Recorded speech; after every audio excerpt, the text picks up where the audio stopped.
La Estación Azul, con Carolina Alba. Federico García Lorca, Pedro Salinas, Jorge Guillén, Gerardo Diego, Dámaso Alonso, Vicente Aleixandre, Luis Cernuda, Rafael Alberti, Emilio Prados y Manuel Altolaguirre. La mayoría de los que estamos aquí estudiamos así la generación del 27. Ahora sabemos que la nómina estaba incompleta porque faltaban ellas: María Cegarra, Rosa Chacel, Ernestina de Champurcín, Carmen Conde, Margarita Ferreras, Marga Gil Roeset, María Teresa León, Concha Méndez, Lucía Sánchez Saornil, Josefina de la Torre, Pilar de Valderrama, María Zambrano y tantas otras. Hoy decimos sus nombres en alto para que resuenen en la sede del Instituto Cervantes en Madrid, a donde nos hemos desplazado con el propósito de recordar y celebrar a las mujeres del 27, por una cuestión de justicia histórica, pero también porque en breve se va a presentar en Francia una antología sobre estas poetas. Así es que en este programa especial nos acompañan sus editores, la directora del Instituto Cervantes de Burdeos y Sheila Blanco, la compositora y cantante, que nos va a prestar su voz para que suene la de ellas. Carretera en huida, cómo lloran los niños junto a ese baúl mundo abierto. En la cuneta ya no hay sitio en la casa, la única esta noche. Un caballo se ha muerto al borde del camino y no lo han devorado solamente las moscas. Pronto llegará el día con sus incertidumbres. Hay alguien que regresa a lo que no se sabe. Otros siguen caminos que nadie les señala. Allá en la frontera se alza una línea oscura.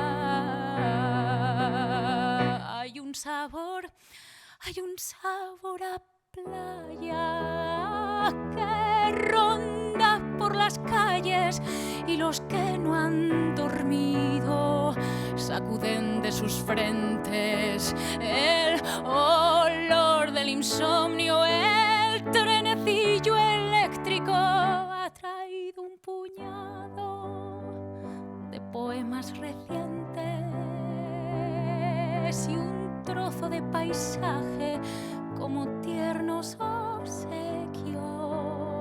¿Y para qué las palabras? Pues para vivir con ellas y olvidar un momento la muerte que nos busca. Otros siguen caminos que nadie les señala. Allá en la frontera se alza una línea oscura.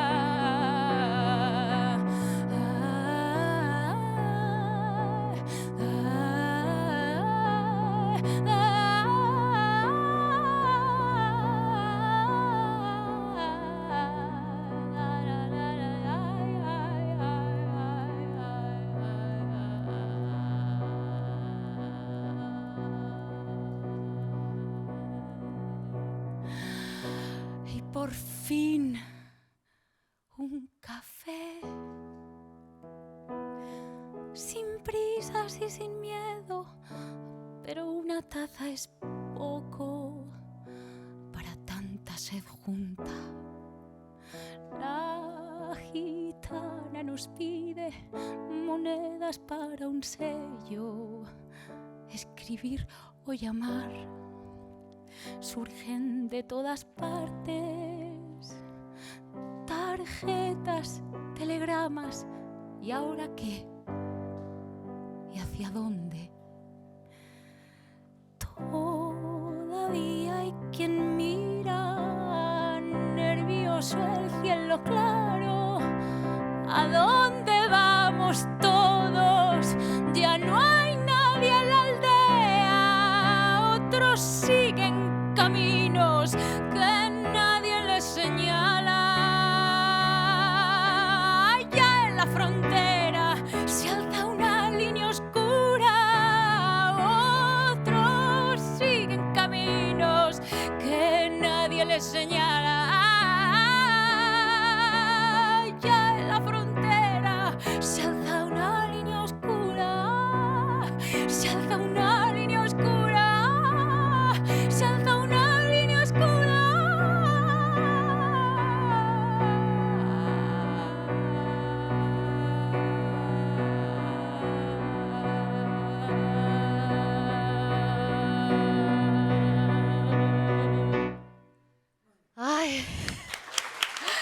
hace falta pedir ese aplauso para Sheila Blanco porque sale del corazón, sale del corazón. Bueno, boquiabiertos nos ha dejado. Estoy segura de que a Ernestina de Champurcín estaría encantada de escucharse en su voz. Ernestina, que por cierto es una de las autoras incluidas en esta antología bilingüe de las poetas de la generación del 27, editada por Nuria Rodríguez Lázaro, catedrática y jefa del Departamento de Hispánicas de la Universidad de Burdeos. Buenas tardes, Buenas tardes, Nuria. Carolina. Y Gil Del Vecchio, que es hispanista de la Universidad Jean Monnet. Bienvenido a ti también. Muchas gracias, buenas tardes. Bueno, este libro recoge el trabajo de las 12 poetas que hemos nombrado, un grupo nutrido, así que entiendo que los estilos que suenan aquí son muy distintos, ¿no? Que a pesar de formar todas parte de la misma generación, cada una de estas autoras era dueña de una forma de decir, de una voz personal intransferible, que es lo que ocurre siempre con los buenos poetas, ¿no? ¿Con qué estilos, con qué temas, con qué poéticas nos encontramos dentro de este grupo? Nuria. Pues mira, Carolina, efectivamente el grupo de las poetas o poetisas de la generación del 27 presenta temas tan variados como los de los hombres. Es decir, que cada una de ellas tiene su seña de identidad, por no decir sus obsesiones, consecuencia a veces de las vivencias que tuvieron. Se me ocurre mencionar que tanto Concha Méndez como Carmen Conde conocieron la desgracia de perder un hijo, y eso se refleja en su poesía. Es un tema que se convierte casi en una obsesión hasta sus muertes. Luego encontramos, por ejemplo, en la obra, se me ocurre, de Margarita Ferreras, en su único poemario, con un título muy curioso como Pez en la tierra, que dice mucho de esa falta de adecuación en la que se encuentran no solo ella, sino todas aquellas mujeres entre lo que sienten, lo que quieren vivir y la sociedad en la que les ha tocado vivir. Un pez en la tierra está abocado a morirse, a poder subsistir. Y es su único poemario, y en ella lo que destaca es la expresión absolutamente explícita del deseo sexual femenino. Por primera vez en el 32, nos parece que Cernuda fue un gran atrevido con sus placeres prohibidos en el 31, pero solo se publican en el 36. Y Margarita Ferreras ya desde el 32, por cierto, publicada por Concha Méndez y por Manuel Tolaguirre, ya rompe lo que se esperaba de una mujer en los años 30.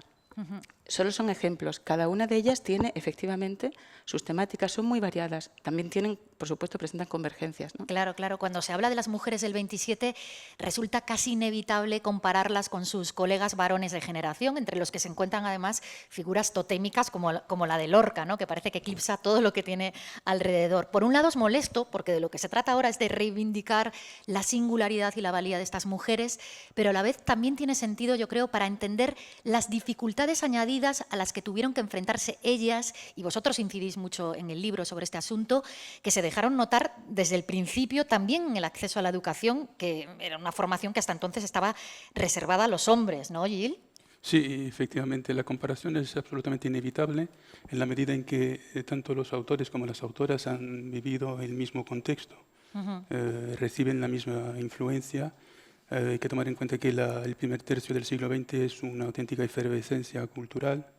Nacen muchos movimientos vanguardistas y tanto las mujeres como los hombres lo reciben, lo adoptan, lo adaptan, etc. Entonces viven el mismo contexto cultural, político, y por eso se les compara. Y lo que pasa es que hay diferencias y los puntos comunes lo que hacen es hacer resaltar las diferencias, y concretamente un acceso más difícil a la universidad, una difusión más complicada también, ¿no? De su obra, claro. De su obra. Y para dar un ejemplo concreto, en el caso de Ernestina de Champurcín, el padre de familia, el padre de Ernestina, se opuso al proyecto universitario de su hija. O ponía condiciones, que la madre la acompañara todos los días a la universidad. Otro ejemplo, el de Concha Méndez, que empieza una carrera, pero a escondidas, sin decírselo a nadie, sin comunicárselo a su familia. Eso da una idea clara, de forma clandestina, da una idea bastante clara de las dificultades que vivían ellas y que no tenían ellos. Que no... Claro, claro. Bueno, decíamos que cada una de estas autoras tiene una voz propia, pero todas compartieron, como nos señalabas ahora, un contexto histórico muy convulso. Primero la dictadura de Primo de Rivera y luego el crack económico del 29, que por poner un ejemplo muy sonado, dejó una huella muy palpable, por ejemplo, en Poeta en Nueva York de su colega Lorca. Esos cismas, esos quiebros históricos se pueden rastrear también en la obra de las mujeres del 27, Nuria. Sí, por supuesto que sí, igual que en la de los hombres. De hecho, hombres y mujeres de la generación del 27 siguen las mismas tendencias según las épocas. Empiezan todos siendo vanguardistas en los años 20, el arte por el arte, el juego, los caligramas, y efectivamente con esas crisis que acabas de mencionar, el tono se vuelve más sombrío y todos y todas terminan escribiendo eso que llamamos poesía social o comprometida. Desde luego con la guerra y la dispersión consecutiva del exilio, encontramos los mismos temas, la nostalgia, la rabia por esa separación impuesta. Luego sí, claro, por supuesto, su obra cambia completamente después de la guerra. Claro, porque fue el gran shock, entiendo, claro, el gran shock del año 36, que en el caso de sus compañeros de generación empujó a muchos a hacer las maletas. Ellas, en muchos casos, corrieron una suerte parecida. Por supuesto, y luego hubo exilios y exilios, igual que en el caso de ellos. Sí. Hubo exilios, qué sé yo, un Pedro Salinas, un Juan Ramón Jiménez, que vivieron en un exilio muy bien instalados, y otros que sufrieron muchísimo, un Emilio Prados, que no llegó nunca a encontrar su sitio. En ellas ocurre lo mismo. Se me ocurre el exilio terriblemente doloroso de Ernestina de Champurcín, no solamente exiliada, mujer exiliada, pero además inmediatamente muere su marido, por cierto, un poeta, Domenchina, y se encuentra con un doble dolor, una grandísima dificultad. En su caso, ella se aferra fíjate, a la religión. Empieza a cultivar una poesía religiosa, termina metiéndose en el Opus Dei en México, es decir, porque encuentra esa vía de salida, con lo cual efectivamente vivieron, por supuesto, en su carne el dolor del exilio. Claro, eso en lo que respecta a sus circunstancias biográficas, pero ¿en qué medida la guerra en concreto, Gil, cambia los temas y la escritura de estas mujeres poetas? ¿O en qué libros en que podemos encontrar esas huellas? El discurso cambia en la medida en que la fase de la guerra impide la despreocupación vanguardista que había dominado antes. Es decir, que antes la idea era alejarse de la realidad, no intentar reflejarla e innovar todo lo posible. Con la guerra el ejercicio se vuelve mucho más complicado porque la realidad aplasta a la gente, a los autores, y entonces se comprometen. Saurnil se compromete directamente. De todas formas, prácticamente todas apoyan a la República. El único caso más moderado en este aspecto es el de Pilar de Valderrama, que es la más conservadora. Pero también hay que decir que la guerra provoca una interrupción de la cantidad de publicaciones, y el cambio se opera más bien después. Cuando llega el exilio, se empieza una fase nueva de poesía de exilio que impone sus temas, la nostalgia, el recuerdo, el dolor. Claro, cuando hablamos de la guerra pensamos mucho en las heridas del exilio, de los que se van, y quizá menos en lo doloroso que tuvo que ser también quedarse aquí, ¿no? En ese exilio interior que padecieron también colegas suyos como Alexandre, pero que imagino que en el caso de las mujeres sería doblemente doloroso porque de alguna forma las obligó a convertirse en ángeles del hogar cuando ellas, una figura que difícilmente era compatible, yo creo, con sus aspiraciones artísticas. Nuria. Así fue. Luego, piensa que algunas de ellas ya estaban plenamente reconocidas. Carmen Conde conoció un grandísimo prestigio en vida.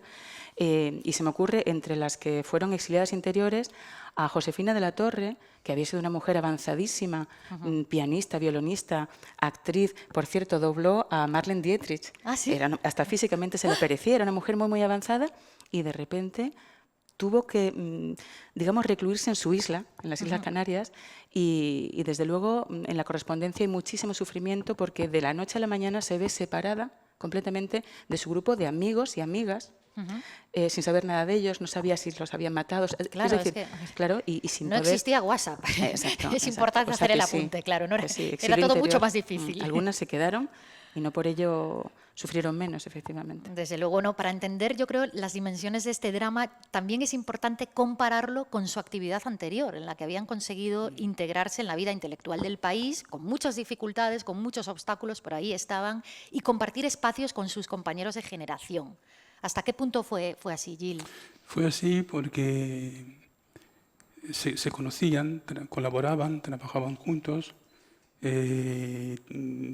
tenían proyectos comunes.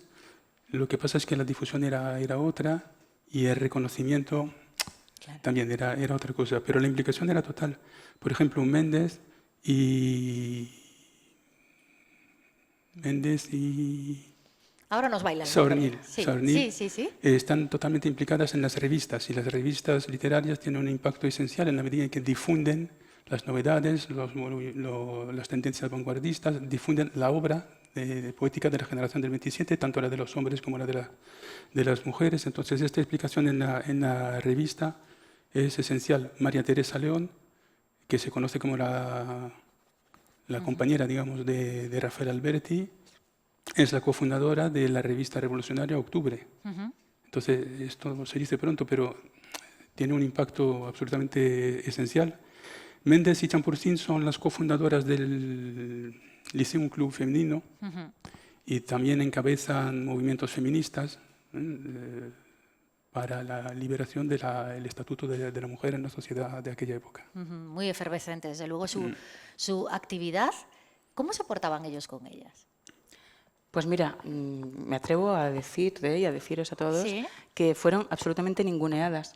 Es decir, nuestra empresa, esta antología bilingüe, no trata simplemente de rescatar del olvido a estas mujeres porque reivindiquemos la valía de las mujeres, sino porque queremos, de alguna manera, restituir la verdad. En el Madrid de los años 30, la verdad era que aquel dinamismo cultural era masculino y femenino. Igual que estaba la residencia de estudiantes, estaba el Liceum Club Femenino y sus propios compañeros de generación, insisto, las ningunearon. Por ejemplo, la famosísima antología de Gerardo Diego, antología de poesía, de 1932, no lleva ni un solo nombre femenino, mientras que ellas ya habían publicado en 1926 los grandes poemarios, Inquietudes, Concha Méndez, En silencio, Champurcín y tantas otras. Concha Méndez, por cierto, fue a ver a Gerardo Diego enfadadísima y consiguió que en la segunda edición, la del 34, admitiera 2 nombres, Champurcín y Josefina de la Torre. Pero, ¿ves? Con lo cual, no las trataron bien. Yo diría que no las trataron bien. Les otorgaron un papel completamente subalterno. Fíjate en otra cosa. Cuando decimos la revista Litoral o Héroe, y decimos, fundadores, Prados y Alto Laguirre. No, señor. Prados, Alto Laguirre y Concha Méndez. Pero nunca se la menciona. Jamás. Jamás. Ella estaba en la imprenta. Entonces, ellos tampoco hicieron mucho para que se reconociera el papel de las poetas o poetisas. Por cierto, en este libro os centráis solo en su faceta como poetas, pero uno de los denominadores comunes también de esta generación de mujeres fue su inquietud y su deseo de expresarse también a través de otros géneros y disciplinas. Concha Méndez era dramaturga, Rosa Chacel y Carmen Conde cultivaron el ensayo y la novela. A Josefina de la Torre, nos lo contabas antes, se la conoció también como actriz, como cantante, en fin. No sé si creéis que esa ambición también de alguna forma pudo contribuir a que se difuminase su legado como poetas. Gil. Yo diría que no. Es un tema muy... Tampoco se puede contestar de manera categórica. Claro. Es mi punto de vista. Yo diría que no. Y tenemos aquí el ejemplo de Lorca. Lorca escribió teatro, poesía, era músico, dibujaba, pintaba y no fue ningún problema para él, ¿no? La difusión de su obra. Bueno, también era hombre. Sí, claro. Es el matiz. Hay que decirlo. Pero es verdad que el círculo de los pintores y de los autores no son círculos separados, comunican, se conocen. Hay autores que son poetas y pintores. Estoy pensando en Alberti también. Y entonces, claro, yo creo que acceder a varios tipos, conocer varios ámbitos del arte contribuye a abrir más puertas, a conocer a más gente, a establecer así pues una red e integrarse en estos círculos, en estos ámbitos. Por tanto, no creo que sea la causa. Un hándicap, sino al contrario, que incluso podrá. Yo diría que sí. Bueno, estaba pensando que propuestas como estas me generan sensaciones contradictorias. Por un lado, lo deseable sería que los nombres de estas mujeres figuraran en los libros de texto en pie de igualdad junto a los de sus compañeros, sin más, pero por otra parte yo tengo la impresión de que, al menos por el momento, la única manera de tenerlas presentes es a través de la reivindicación específica de su legado mediante libros como el vuestro, mediante estas antologías o programas especiales como el que estamos haciendo hoy aquí en el Instituto Cervantes. ¿Qué opináis vosotros al respecto? ¿Tenéis también esa especie de sentimiento ambivalente? No sé. Mira, sí, no, porque Yo creo que estas mujeres ya se vienen reivindicando desde hace años. Para mí ahora el gran homenaje consiste en casi exigir que efectivamente empiecen a figurar en los libros de texto, en la historia de la literatura y la historia secas, y sobre todo ya empezar a analizar los textos. Yo tengo la satisfacción de constatar que en Francia ya se están haciendo varias tesis doctorales realmente sobre el discurso poético de estas mujeres. No solo sobre las vicisitudes biográficas o con un enfoque feminista, sino lo que es la obra. Lo que es la obra. Entonces yo creo que dentro de pocos años en los libros de texto se hablará de la generación del 27 con hombres y mujeres, y además es que podemos establecer, realmente es algo simétrico, igual que entre ellos hay grandes nombres, entre ellas también, y las hay pues menores, igual que entre ellos. Pero en términos generales podemos decir entonces que la obra de estas autoras, vosotros que las habéis leído en profundidad, que las habéis estudiado, tienen el mismo fuste y la misma calidad que la de sus colegas varones, a pesar de todos los obstáculos a mayores que ellas tuvieron que enfrentar, ¿no? Pues yo personalmente, yo diría que hay desde luego nombres, las tres grandes, sí. Concha Méndez, Champurcín, Carmen Conde, están a la altura de los grandes poetas de la generación del 27. Y luego otras, todas tienen muchísimo mérito y todas innovan, lo cual no es el caso de todos los poetas del 27. Ellas todas innovan, hasta las menos conocidas, como una María Cegarra, que por cierto fue la primera mujer perito químico, se decía entonces, en España. Pues ella introduce ese oficio en sus poemas. Escribe, por ejemplo, poemas de laboratorio, muy curiosos, hablando de probetas, de fórmulas. Insisto, incluso las menores, todas innovaron, fueron muy valientes. No sé si quieres añadir algo, Gil.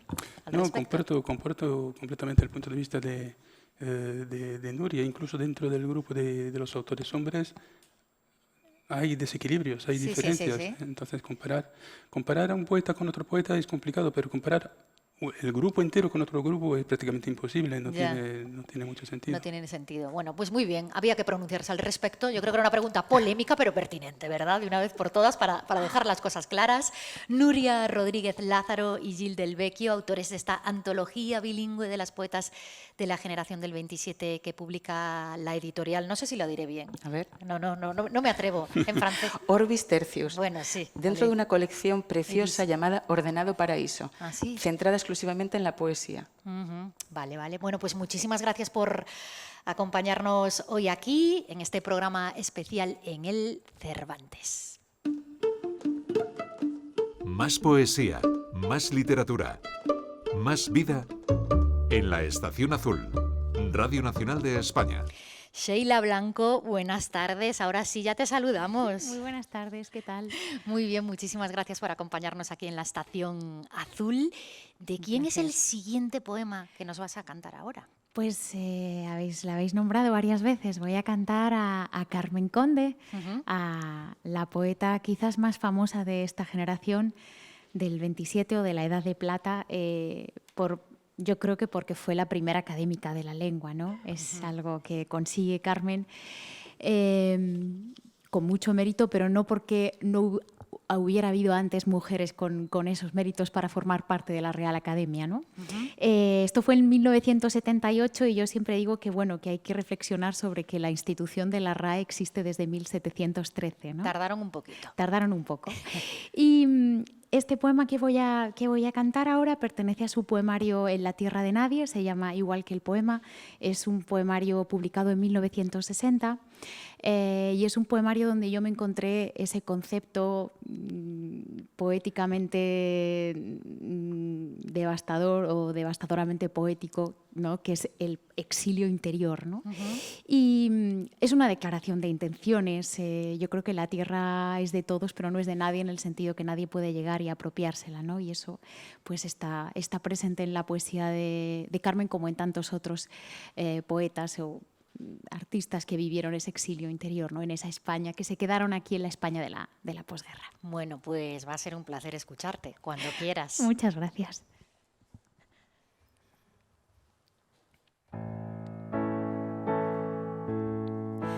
En la tierra de nadie, sobre el polvo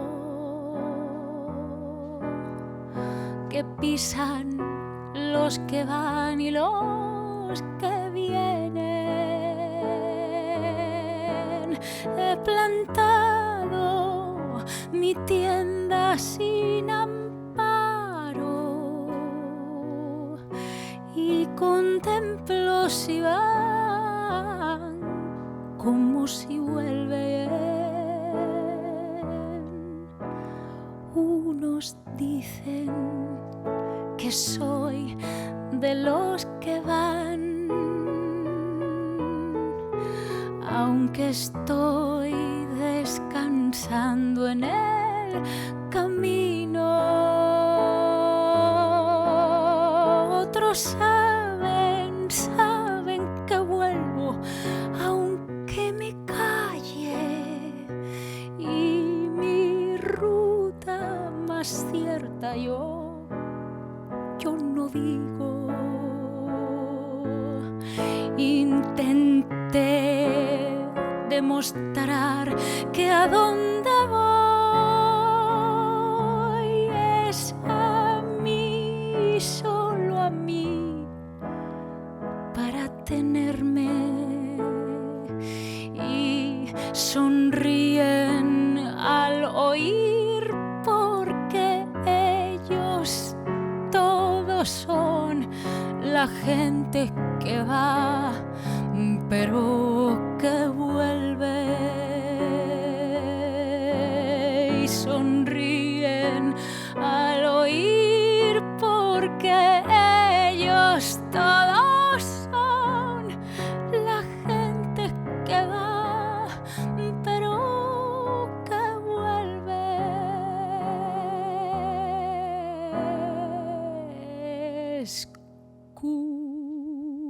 Escuchadme una vez, ya no me importan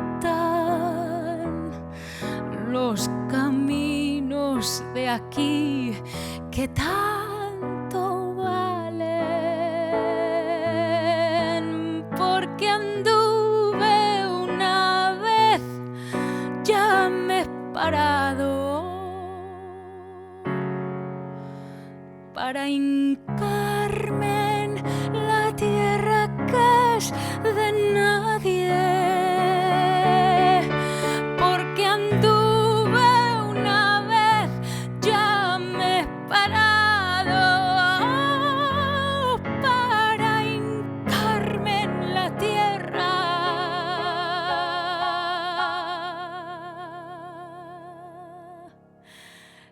que es de nadie.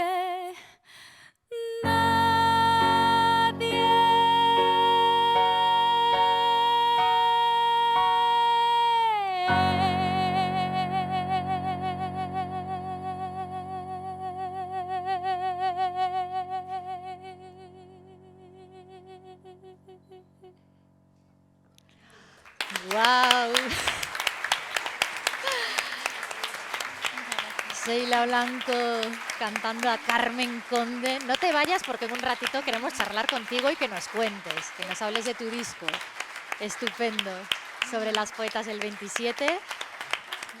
Cuánto entusiasmo, ¿verdad? Es muy emocionante. Bueno, ahora seguimos en compañía de María Jesús García González, que es directora del Instituto Cervantes de Burdeos, que en breve va a acoger la presentación del libro que hoy nos ocupa, esta antología bilingüe de las poetas de la generación del 27, ocasión que vamos a tomar como pretexto también para conocer más de cerca la labor de difusión del español y las culturas hispánicas que se lleva a cabo en el Instituto Cervantes, en este caso en su sede de Burdeos. Buenas tardes, María Jesús. Buenas tardes, encantada. Igualmente, qué bien que nos ponemos cara, ¿verdad? Porque llevamos Sí. hablando un tiempo. Qué bien que estés hoy aquí. Eso tiene la radio.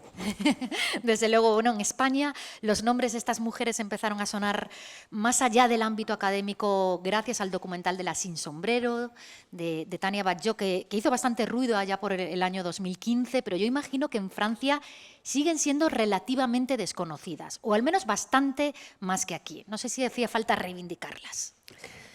Bueno, Nuria ha contestado que hay investigaciones, tesis doctorales, pero el espacio que nosotros queremos ocupar en el Cervantes, Sí. y por eso presentamos esta antología, porque Sí. me parece muy novedosa, que lo vamos a presentar la semana que viene, precisamente es para sacar un poquito del olvido, es decir, para contribuir con nuestro grano de arena a sacar del olvido a mujeres que si bien llevan 5, 6, 10 años dándose a conocer, ¿qué es eso frente a 100 que han pasado desde que nacieron, 80, 100 años, en que fueron invisibles, ¿no?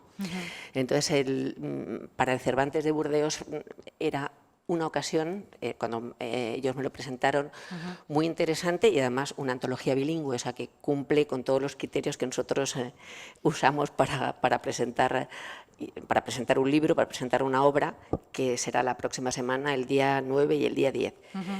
Y por un lado yo espero que tenga el rigor de la investigación científica que tienen ellos como profesores de universidad, pero por otro lado, y les insisto mucho cuando los profesores de universidad vienen a verme, que sea capaz de ser accesible a un público de la calle, porque es una jornada de puertas abiertas, son dos jornadas que, aunque son con profesores de universidades diferentes de Francia, pero se abre a nuestros alumnos, que son alumnos de distintos niveles de español, y a la gente de la calle.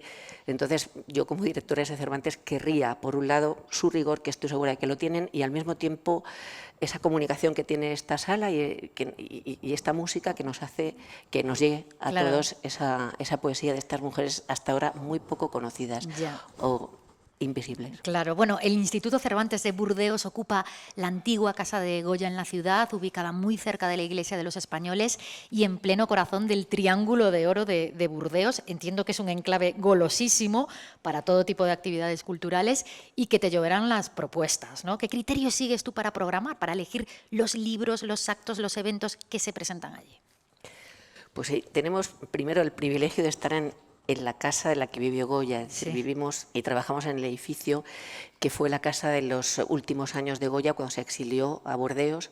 Llegó en 1824, es decir, que ahora cuando empiece enero, aprovecho esto para decir, será el aniversario de la llegada de Goya allí y intentaremos hacer alguna actividad o varias actividades relacionadas con este evento.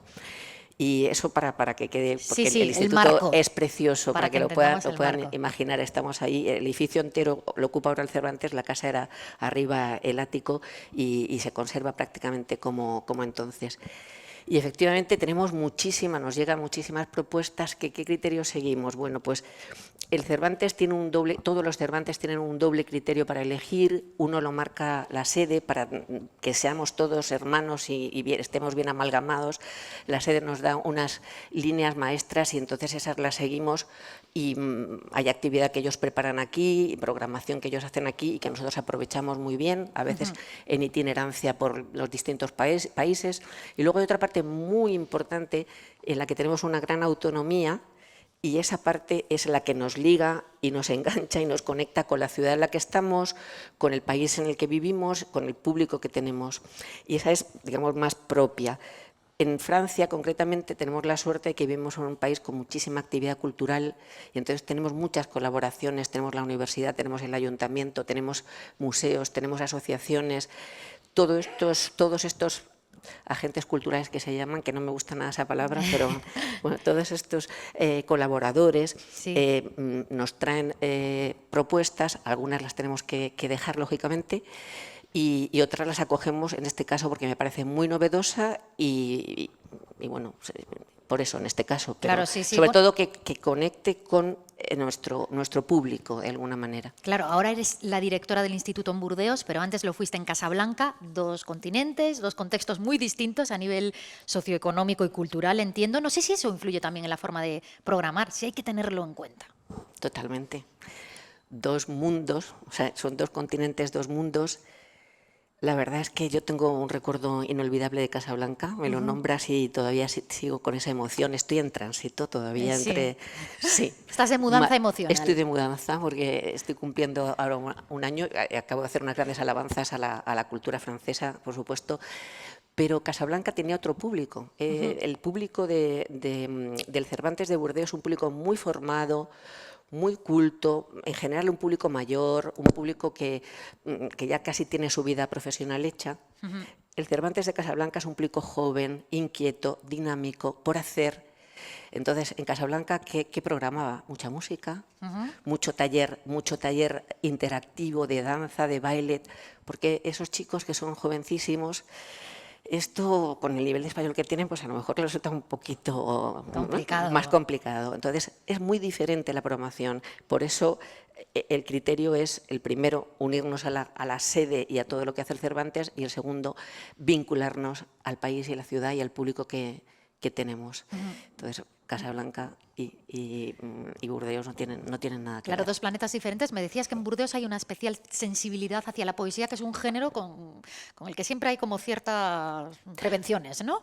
Pues a mí eso me ha sorprendido porque en otros Cervantes los que he estado, porque también he estado en Toulouse, me ha costado llevar poesía, porque la poesía, a fin de cuentas, es algo minoritario, algo elitista, algo muy íntimo y muy personal, y cuesta, digamos, ponerlo en público.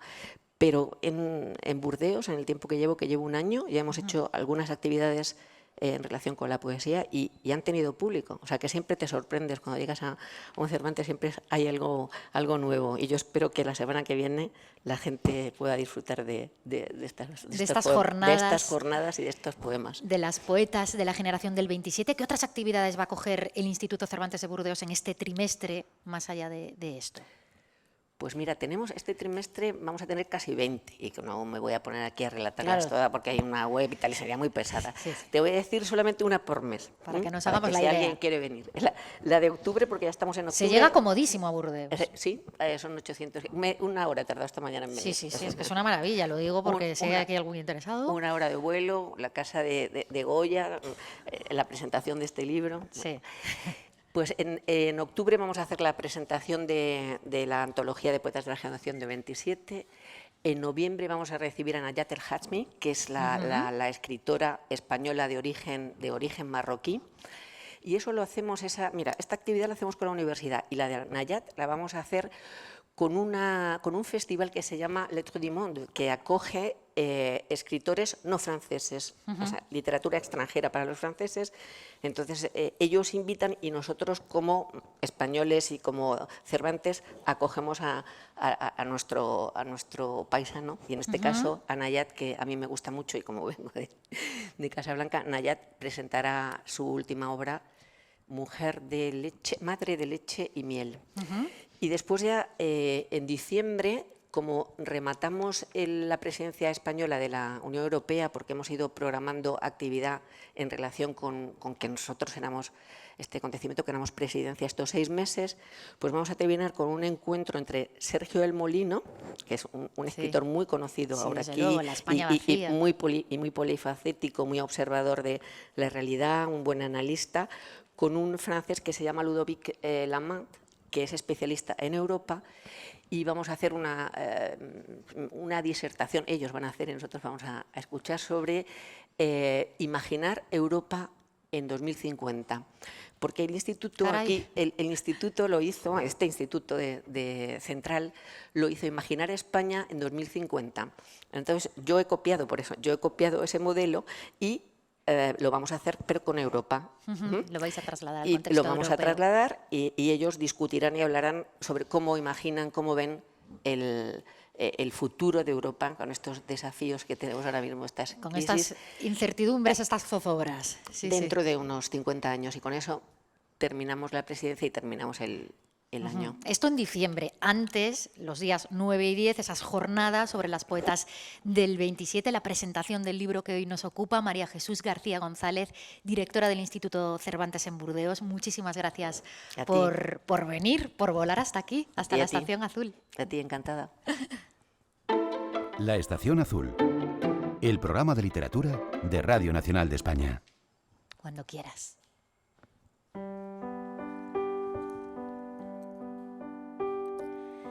Quiero besarte la risa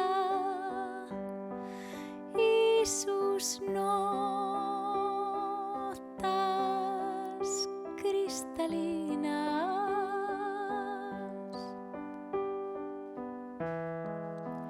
colgándome de los labios. Parecerán campanillas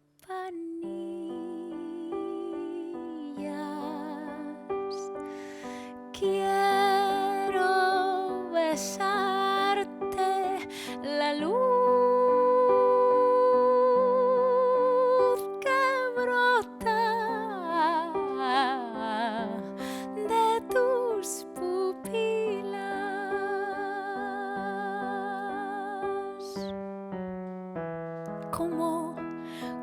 ¿Cómo será fría o cálida?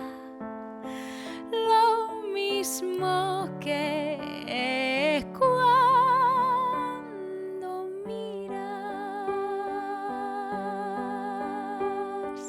Sueño, mi beso estuviera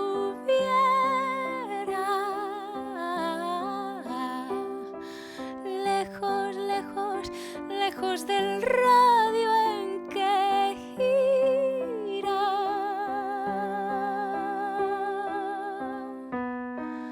Lo que después yo quisiera bajo la noche, noche tranquila.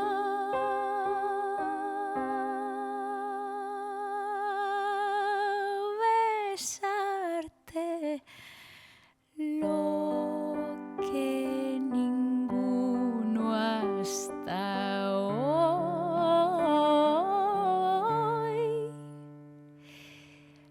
te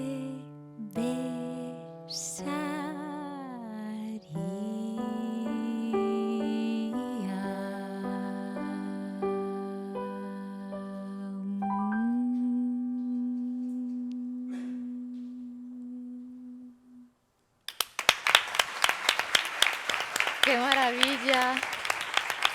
Sheila Blanco, ¡qué gusto! Buenas tardes. A ver, que le abrimos el micro, así. Bueno, muchísimas gracias de nuevo a Sheila Blanco por venir a cantarnos y a contarnos a las mujeres del 27. Un placer, gracias. Yo sé que en tus conciertos te gusta hacer pedagogía, así que no te meto en ningún brete si te pregunto de quién es este poema y por qué te ha apetecido traerlo hoy aquí. Pues mira, este poema es de una poeta madrileña que se llama Josefina Romuarregui, que terminó Filosofía y Letras aquí en Madrid con premio extraordinario y acabó sus días como profesora de lengua y literatura en la Universidad de Nueva York y en Connecticut. Y aunque aquí es poco o nada conocida, ella tiene una placa con su nombre y su cara en el Ateneo Puertorriqueño de Nueva York, de donde fue presidenta de honor varios años, y en la Casa de Puerto Rico, que está aquí al lado de la calle Arrieta, al lado del Teatro Real. Está una plaquita con la cara y con el nombre de Josefina Romuarregui. Luego nos tenemos que pasar por ahí. Sí, sí, sí, yo paso muy a menudo porque vivo cerca y digo, la hola, saludas. Josefina. Sí. Y luego ella editó también durante 10 años Los Cuadernos Literarios, una revista muy bonita de poesía llamada Alma. Y bueno, es una poeta que a mí me enamoró a primera lectura y tenía que musicalizarla. Fue la primera, además. Sí. Sí, este fue el primer poema que musicalicé. A mí es mi favorito de momento. Ya sabemos que cuando uno escucha qué un bien. disco va cambiando de canción favorita, ¿verdad? Sí. Conforme pasa el tiempo, pero este me cautivó. Es precioso. Sigue tan vigente ese sentimiento amoroso, ¿verdad? Lo seguimos experimentando igual. Bueno, hoy estás aquí porque en 2019 grabaste Cantando a las mujeres del 27, álbum en el que musicalizaste poemas de 8 poetas mujeres del 27. ¿Cómo se cruzaron en tu camino? ¿Qué encendió la mecha? ¿Qué pasó? Bueno, encendió la mecha Tania Bayó. Yo fui a la presentación de La Sin Sombrero en febrero del 2016 en el Palacio de la Prensa aquí en Madrid y para mí fue un antes y un después. También encendió la mecha Torremozas, la editorial que edita y reedita solo mujeres, Sí. que desde entonces soy súper seguidora de todas sus publicaciones. También encendieron la mecha varias antologías de mujeres. Curioso, ¿no? Porque si me paro a pensar en todos esos trabajos que me inspiraron, suelen ser trabajos de mujeres, fíjate, mujeres que han rescatado mujeres. Eso fue lo que a mí bueno, yo pensé, yo he oído cantar a Serrat, Miguel Hernández, he oído a Paco Ibáñez, he oído a Amancio Prada, pero no han cantado ninguna de las poetas del 27 porque no las conocían. Sí, a Rosalía de Castro, Gloria Fuertes, pero estas poetas, yo que me gusta mucho la canción de autor y la poesía musicalizada, pues no las había cantado nadie y yo dije, bueno, voy a aportar mi granito de arena. Caray, menudo Así, grano. ¿Cómo suena? Con mucha humildad, pero con mucho amor y mucho cariño. Bueno, hay que dejar claro que no te limitaste a poner voz y componer la música de estos poemas, que ya es un trabajo en sí mismo, sino que detrás de este disco hay un enorme enorme esfuerzo de documentación, entre otras cosas porque incluyes poemas de autoras muy desconocidas, como por ejemplo la propia Josefina Romo Arregui o Dolores Catarineu. Sí. ¿De qué hilos tiraste? Pues mira, con Dolores Catarineu encontré unos poemas que me gustaron en una antología, no tenía nada de ella, me metía en internet, no había ni una triste foto, que hoy en día sí, y fue una casualidad preciosa que me demostró que la vida a veces es mágica y que las causalidades o casualidades existen. Y es que comentándole a un amigo mío que estaba por musicalizar a una poeta que se llamaba Dolores Catarineu, él me dijo, anda, la tía Lola. Y yo, ¿cómo? ¿En serio? O sea, sí, y entonces él me dijo, no, es que yo conozco a la familia Catarineu desde que soy así de pequeño, soy íntimo amigo de su sobrino nieto.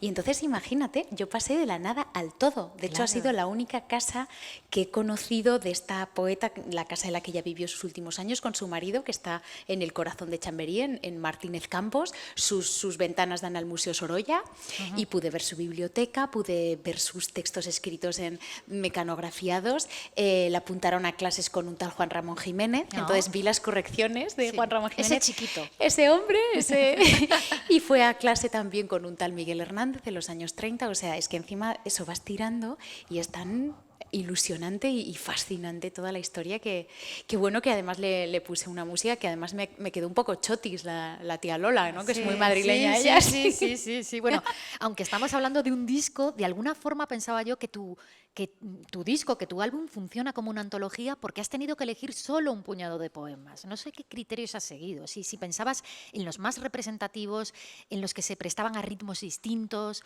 o simplemente en los que te tocaban el corazón. Y digo simplemente, pero no es baladí. Bueno, obviamente en mí había ya una cosa de pensar en esa musicalización, en ese ritmo interno, tampoco no que tuviera rima, porque por ejemplo Ernestina es verso libre, pero sí que hubiese algo que a mí, al final la musicalidad cuando una lee, y yo soy muy también de leer en alto cuando me gusta, la tienes, la encuentras, pero sobre todo, que me tocase en el corazón. Yo digo siempre mucho lo de amor a primera lectura, que lo leas y que digas, wow, lo voy a volver a leer, y lo voy a volver a leer. Y a partir de ahí, pues es verdad que ha quedado bastante variado, tanto de bueno, obviamente de las poetas, pero de la temática, pero yo buscaba eso, disfrutar con cada musicalización. Bueno, yo me acordaba ahora de las musicalizaciones que Serrat hizo de las obras de Antonio Machado, de Miguel Hernández, ¿no? Lo populares que fueron y hasta qué punto contribuyeron a difundir poesía en hogares en los que quizá no entraría de otra forma. Tiene que ser muy emocionante también, Sheila, pensaba yo ahora al escucharte, contribuir a algo así, ¿no? Formar parte de ese gran proyecto de difusión de estas mujeres. ¿Tú cómo lo estás viviendo? Bueno, pues te puedo decir que para mí es lo que más me motiva para seguir. Cuando se te acerca una profesora de literatura o una persona que ha entrado en la poesía gracias a la música, yo creo que además tiene ese don la música, es mucho más accesible, ¿no? Y yo creo que levanta el poema del papel y te lo lleva a otro sitio. Amancio Prado dice una cosa muy bonita, ¿no? Que es que cuando conviertes un poema en canción es casi un milagro, que se produce ese punto en el que se cruzan esas dos bellas artes. Y bueno, a mí me pone muy contenta, claro, que la gente de repente le ponga nombre femenino a la generación del 27, ¿no? Desde luego. Bueno, el disco Cantando a las mujeres del 27, como decía, lo grabaste ya hace unos cuantos años, en 2019. Ha pasado ya casi un lustro, con la tontería, ¿verdad? Sí. Pero ¿qué feedback estás teniendo? ¿Qué acogida y qué...? Bueno, es una cosa muy curiosa porque, claro, lo sacamos en 2020 y es un disco que ha ido como poniendo semillas, porque en aquel lugar donde toco suele aparecer otra persona que me escucha y suele aparecer otro concierto, porque como tienes esa vena tan divulgativa, tienes esa vena con, pues eso, literaria, poética, musical, y luego es verdad que los poemas van mutando, las cosas que yo cuento también, a veces, bueno, saco, meto algún poema y yo he seguido, además, yo tengo varias poetas ahí en el cajón pensando en musicalizarlas, ¿no? Porque al final no se dio en su momento, pero a mí me gustaría seguir. Bueno, de hecho estoy Tienes ahí un proyecto, siguiendo. No sé si lo podemos decir en voz alta. Sí, bueno, yo tengo intención además de hacer una cosa especial con este disco y grabarlo en estudio en directo, Y como todavía hay formato online y formato CD, pues yo me quiero dar el gustazo de sacar el formato en vinilo, que es algo que me apetece mucho. Yo además escucho música en vinilo, que es como anda, para poder escuchar el disco también en mi casa, en mi plato. Y me apetece mucho, sí, hacer esa... Me parece que ellas se lo merecen, ¿no? Claro, ¿qué nombres vas a rescatar? ¿Te lo puedo preguntar? Pues mira, yo tengo 3 nombres que son como agujitas ahí pinchándome. Uno es Lucía Sánchez Saornil, otro es Josefina de la Torre, la poeta isleña, que además a mí cada vez estoy yendo más a las Canarias y digo, es que tengo que musicalizar a Josefina. Y la otra es Susana March, que es una poeta catalana maravillosa que descubrí gracias a una antología y tiene una trilogía que se llama Poema al Hijo, los poemas al hijo, que habla sobre lo que la mujer siente cuando tiene a un niño en sus entrañas, que es una cosa eminentemente femenina, que ningún hombre puede hacer un poema sobre eso. Y es muy bonito también eso, esa singularidad. Y bueno, ya digo que me está rondando desde hace mucho tiempo y yo creo que sí, que va a ocurrir. Claro Ojalá. que sí, lo estaremos esperando, ansiosos. Te iba a pedir que para despedir el programa, porque se nos está yendo el tiempo, nos cantaras una última canción, en este caso una canción que has escrito tú también, un poema. Sí, es un poema que está en este disco. Yo no me considero poeta, pero sí que es verdad que muy inspirada por ellas. Escribí un poema que se llama Pájaros Negros, es un poema, es una metáfora de los miedos y bueno, es un homenaje eso, a espantar los miedos y a compartirse y habla de eso, sí. Pues queremos escucharlo, ¿verdad? Vamos allá.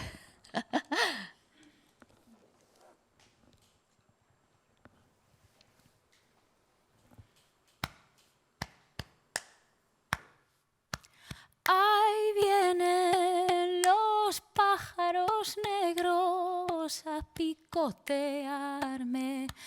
Ahí vienen los pájaros negros a pisotearme. Ahí llegan graznando sus gritos a perturbarme. Que se haga la luz y el silencio a salvaguardarme.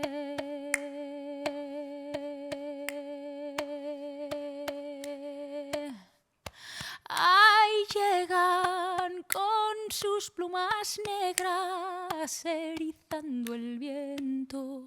Ahí quieren clavarme sus garras en el pensamiento.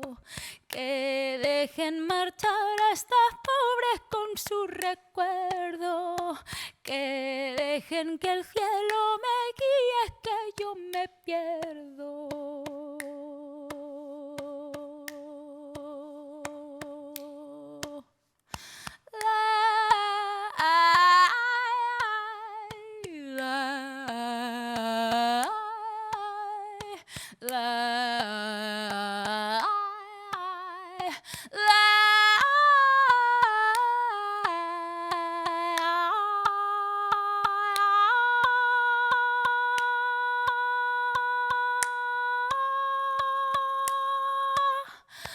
Ay, marchan los pájaros negros con las alas rotas.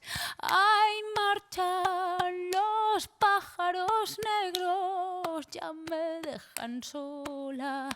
Ya queda el hueco de su anhelo y canta mi boca.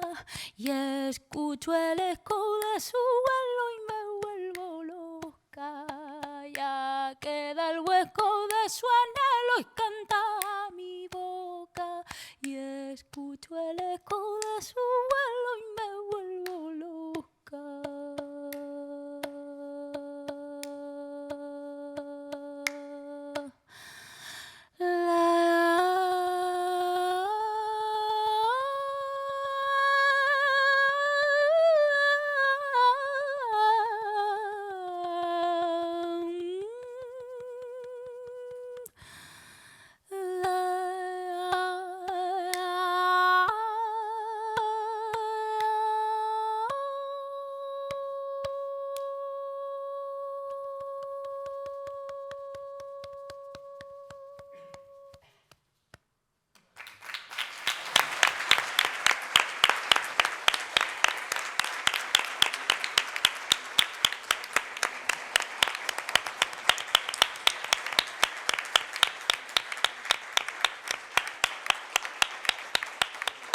Impresionante este poema a capela de Sheila Blanco. Decirle a los oyentes que nos acompañan desde casa, que nos están escuchando este domingo, que esa percusión que escuchaban era Sheila tocándose el pecho, tocándose el corazón, que es lo que ha hecho con todos nosotros, ¿verdad? Todas las personas que nos hemos congregado hoy aquí en este programa especial sobre y para las mujeres del 27 en el Instituto Cervantes de Madrid. Ya solo queda dar las gracias a Maru Arranz y Jaime Sanz, que han estado en el control técnico, al público tan cariñoso y tan caluroso que nos ha acompañado hoy aquí, a los trabajadores, por supuesto, tan hospitalarios del Instituto Cervantes de Madrid y, por supuesto, a nuestros invitados, a María Jesús, a Gil, a Nuria y de nuevo a Sheila Blanco. Muchísimas gracias a todos. Gracias a ti. Gracias.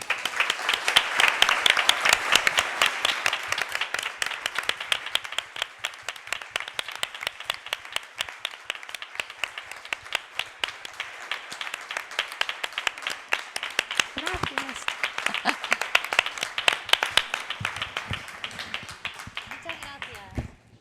Qué bonito.